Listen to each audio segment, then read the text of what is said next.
চুয়াডাঙ্গা জেলা কৃষিতে অত্যন্ত সমৃদ্ধ একটি জেলা। আমাদের এই বছর বোরোর বীজতলা কৃষকরা করা শুরু করেছে এবং আমরা আমাদের কৃষকদেরকে বোরো হাইব্রিড ধানের প্রণোদনা দিয়েছি। আমাদের বিভিন্ন উপজেলা থেকেই এই হাইব্রিড ধানের প্রণোদনা দেওয়া হয়েছে এবং আমাদের কৃষকদেরকে বিভিন্নভাবে পরামর্শ দেওয়া হচ্ছে যে তারা বীজতলার পরিচর্যা কিভাবে করবে।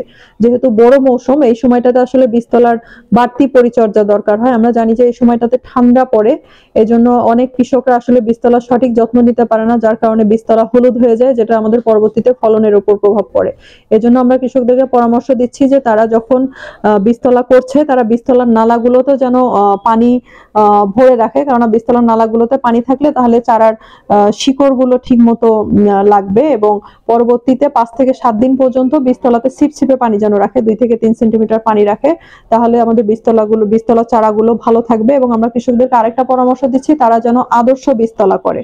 আদর্শ বীজতলা করলে আমাদের কৃষকদের যে পরিচর্যাগুলো পরবর্তীতে করা দরকার হয়, আগাছা ব্যবস্থাপনা কিংবা অন্যান্য যে ব্যবস্থাপনাগুলো আছে, সেচ সার ব্যবস্থাপনা, সেগুলো কৃষকদের জন্য করা সুবিধাজনক হয়। এবং আরেকটা বিষয় কৃষকদেরকে খেয়াল রাখতে বলছি, যেহেতু আপনার বড় মৌসুমের চারা আসলে 35 থেকে 40 দিনের বীজতলায় বয়স হলে সেই চারাটা আসলে মেন ফিল্ডে রোপণ করতে হয়। এটা আসলে খুবই গুরুত্বপূর্ণ ফলনের জন্য।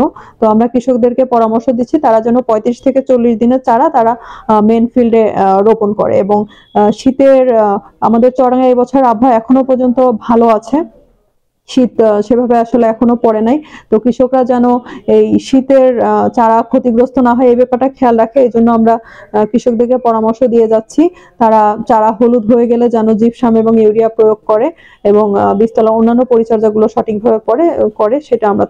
আপনি কি বিমান টিকিট, ভারতীয় train ticket, visa processing, Indian doctor অ্যাপয়েন্টমেন্টের বিশ্বস্ত প্রতিষ্ঠান খুঁজছেন? তাহলে আপনার জন্য সবচেয়ে বিশ্বস্ত প্রতিষ্ঠান HB ট্রাভেল। আমাদের সরকারি প্রণোদনা এবং আমাদের উপসহকারী কৃষি কর্মকর্তার মাধ্যমে আমরা যে পরামর্শ প্রদান করছি, অন্যান্য বছরের মতো আমাদের এই বছরও আমাদের যে বড় আবাদের লক্ষ্যমাত্রা আছে আমরা সেটা অর্জন করতে সক্ষম হব।